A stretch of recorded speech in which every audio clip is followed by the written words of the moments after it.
There's a particular period in David Bowie's life that almost seems to be forgotten by the internet, but if examined in more detail, certainly paints a rather uncomfortable picture. David Bowie famously adopted many personas and characters during his lifetime.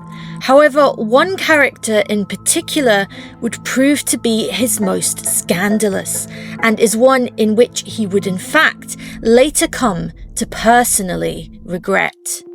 The Thin White Duke would be a persona that Bowie would take on during perhaps one of the darkest periods of his life.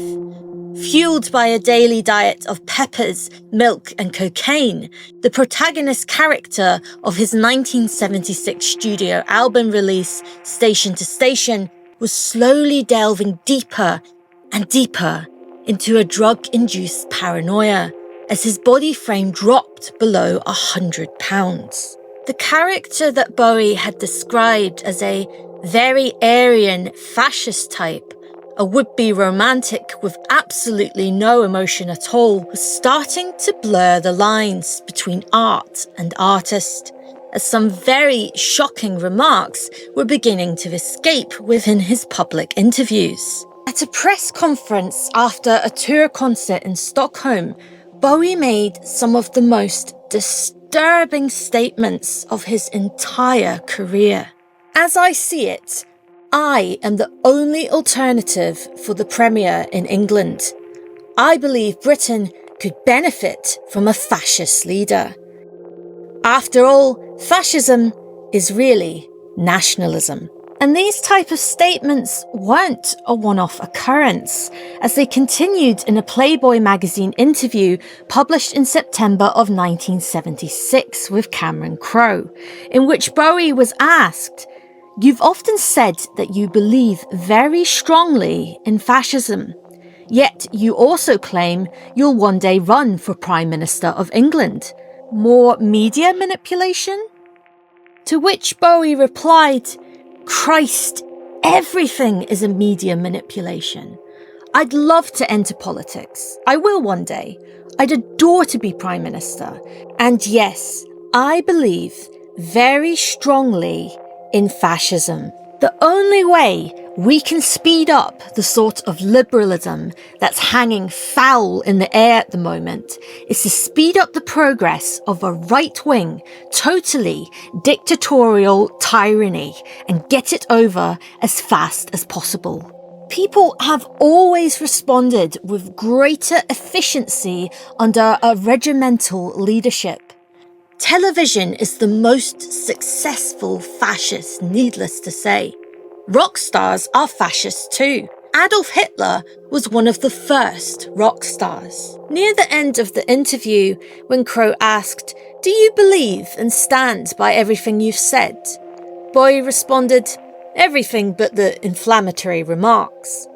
Crowe also described Bowie as a sensational quote machine. The more shocking the revelation from his homosexual encounters to his fascist leanings, the wider the grin. This interview came out around the same time as Eric Clapton blurted out some drunken comments on stage at the Birmingham Odeon in England. "England is overcrowded," he said. "I think we should send them all back." Many people were very outraged by what Clapton and Bowie had said, in alongside to the growing rise of the National Front in England, which led to photographer and political activist Red Saunders actually writing a letter to the music press, calling out for people to support a new initiative called Rock Against Racism. So it was after rehearsal. We sat down and went, "We'll write this letter." So when we read about Eric Clapton's Birmingham concert, when he urged support for Enoch Powell, we nearly puked. "What's going on, Eric? You've got a touch of brain damage, mate. So you're going to stand up for us, and you think we're being colonialised by black people? Come on, you've been taking too much of that Daily Express stuff. You know you can't handle it. Own up, half your music is black. You're rock music's biggest colonialist. You're a good musician, but where would you be without the blues and R&B? You've got to fight the racist poison, otherwise you degenerate into the sewer with the rats and all the money men that ripped off rock culture with their checkbooks and plastic crap. Rock was and can still be a real progressive culture, not a packaged mail order stick-on nightmare of mediocre garbage. Keep the faith.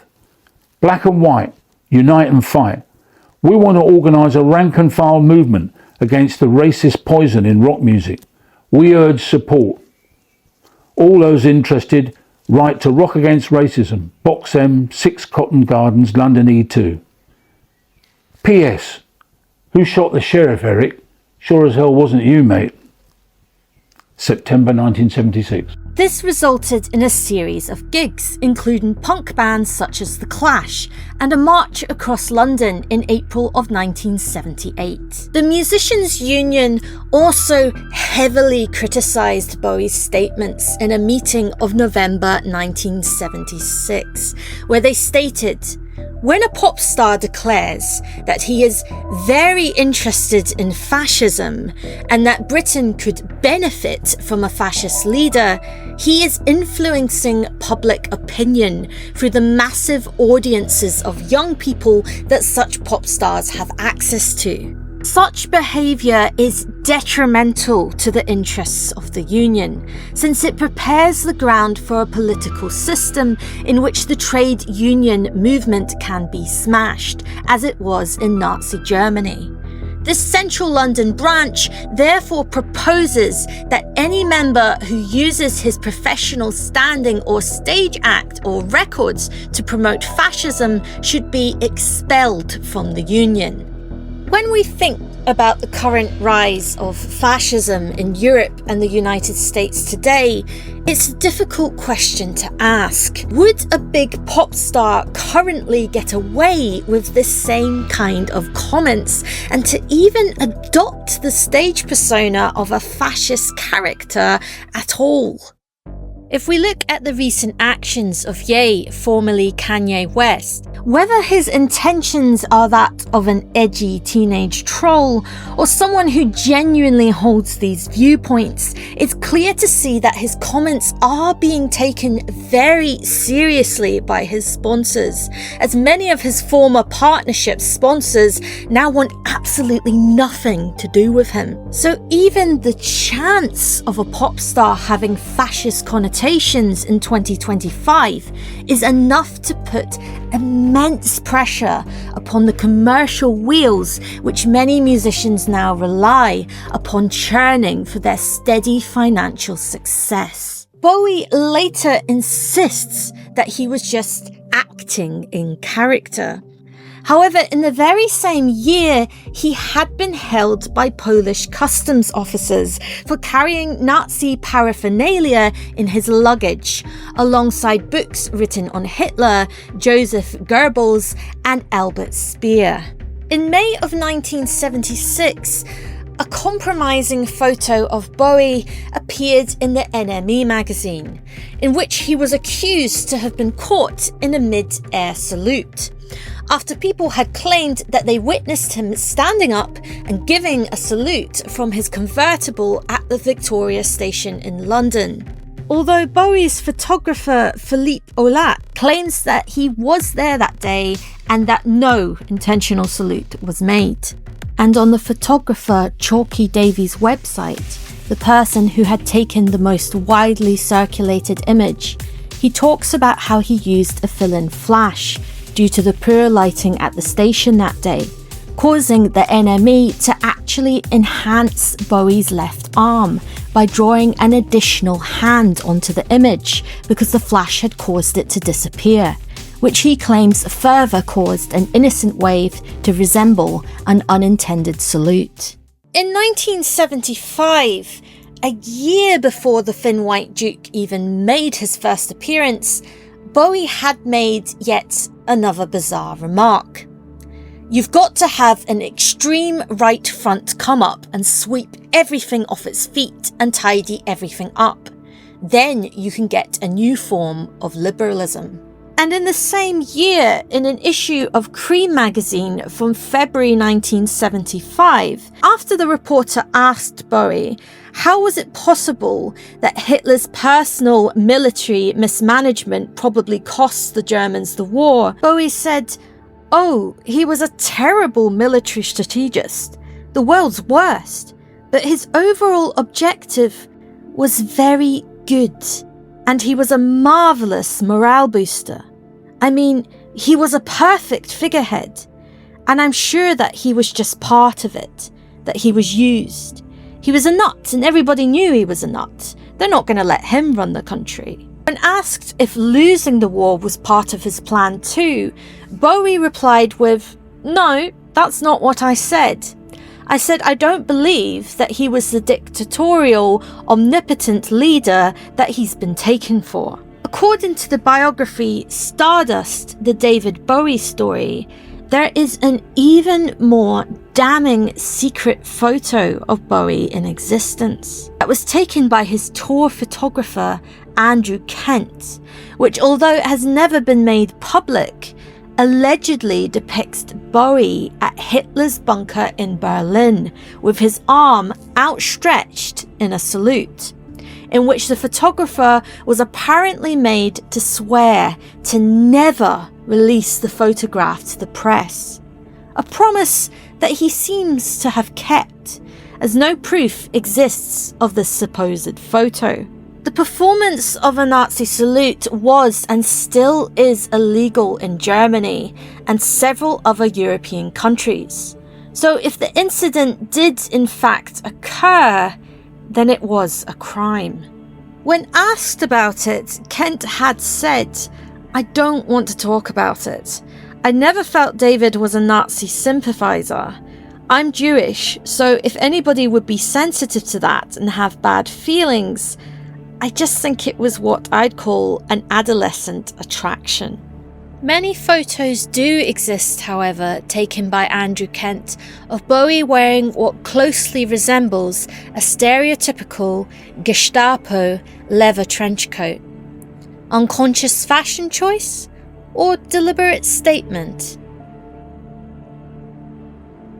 Even as much as 5 years before the Station to Station album and character, the track Quicksand on the album Hunky Dory has been suggested by online fan theories to have perhaps been written from a Nazi sympathising perspective of Hitler's last days in the bunker. And when you dissect the lyrics of the song, there are certainly references that could arguably line up with that theory. I'm closer to the Golden Dawn, immersed in Crowley's uniform of imagery. The Golden Dawn relates to a series of occult ritual writings known as the cipher manuscripts that were provided to English Freemasons and became the basis of the Hermetic Order of the Golden Dawn. It also later became the name of a Greek neo-Nazi party that operated between the 80s until being banned in 2020. I'm living in a silent film, portraying Himmler's sacred realm of dream reality. Heinrich Himmler was the leader of the SS in Nazi Germany, one of the main architects of the Holocaust, and was one of Hitler's most powerful men. I'm frightened by the total goal, drawing to the ragged hole, and I ain't got the power anymore. No, I ain't got the power anymore. I'm the twisted name on Garbo's eyes, living proof of Churchill's lies. I'm destiny. Agent Garbo was the spy who defeated Hitler. Winston Churchill was the Prime Minister of Britain who helped defeat Hitler during the war. Should I kiss the viper's fang or herald loud the death of man? Hitler's death is believed to have been by poison and a gunshot to the head. I'm not a prophet or a Stone Age man, just a mortal with potential of a Superman. Nazi Übermensch belief? Bowie even went so far as to actually move to Berlin in 1976, in which he stayed until 1978. In the 70s, Bowie also painted his own portrait of the famous Japanese author Yukio Mishima, in which he proudly displayed over his bed in his Berlin flat, as seen in this photograph taken in February of 1978. Bowie was a huge fan of the author, particularly his 1963 novel, The Sailor Who Fell from Grace with the Sea, which has been listed amongst David's top 100 favourite books. Whilst being praised for being one of the most acclaimed Japanese writers of all time, another rather interesting fact about Mishima is that he was a right-wing ultra-nationalist. Mishima, however, also explored themes of homosexuality in his works, which many believe may have been the reason why Bowie was drawn to his writings.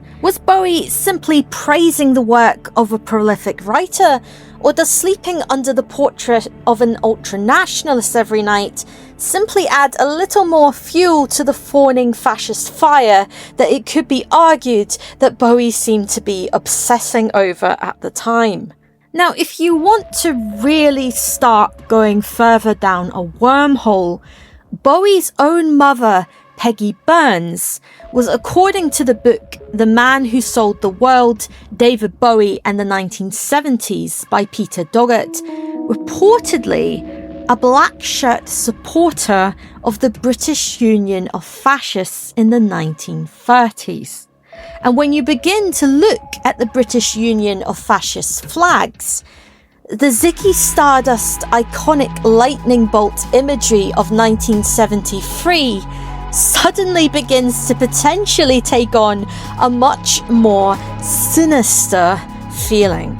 Now, if Bowie's statements had been true, and were not simply the musings of a fictional character, then did living in Berlin amongst the German civilians, many of who would have actually lived through the aftermath of World War II, finally give his head a shake and change any of those potential beliefs? As in, the next year, Bowie would slowly start to confront and retract his former statements. In the October 1977 issue of Melody Maker, which was just over a year after he had made the statement that he very strongly believed in fascism to Playboy, Bowie finally addressed the salute photograph and reflected upon his past statements. All I can say is that I've made my 2 or 3 glib theatrical observations on English society, and the only thing I can now counter with is to state that I am not a fascist. I'm apolitical. And on the famous photograph, that didn't happen. That did not happen. I waved. I just waved. Believe me, on the life of my child, I waved. And the bastard caught me in mid-wave, man. In a 1980 issue of NME magazine, Bowie insisted that the whole Station to Station album was done under duress. I was out of my mind totally, completely crazed, really. But the main thing I was functioning on was, as far as that whole thing about Hitler and rightism was concerned, it was mythology.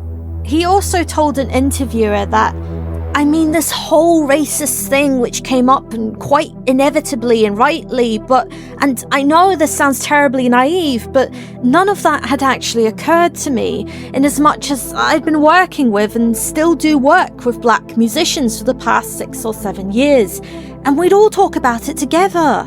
About the Afurian period, about the magical side of the whole Nazi campaign, and about the mythology involved. Mythology was indeed something that had been a huge matter of interest to the Nazis.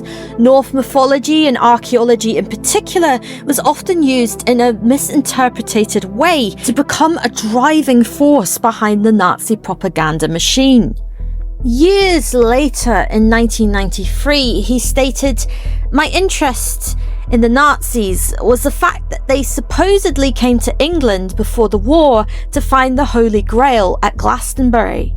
The idea that it was about putting Jews in concentration camps and the complete oppression of different races completely evaded my extraordinary fucked up nature at that particular time. Suggesting that any time whilst talking about Hitler, he had kind of just forgotten about the whole Holocaust thing does seem, however, somewhat of a perhaps bizarre claim to make.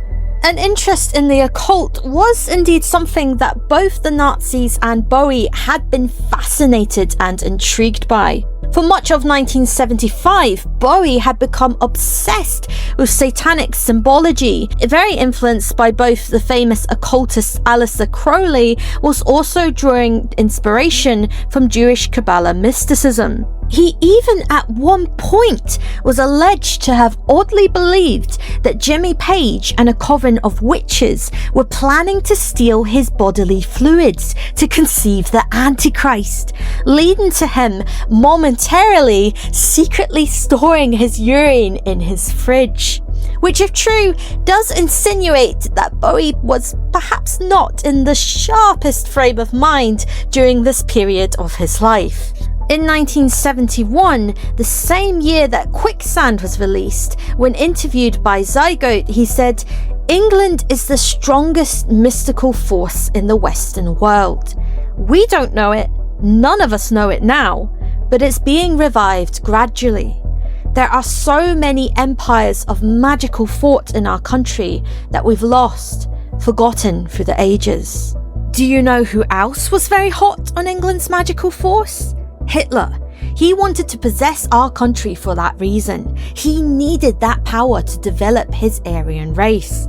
Himmler, his right-hand man, sent over £117 million of SS money trying to find the Holy Grail in England. In England, the Druids had access to a lot of the Nazi books.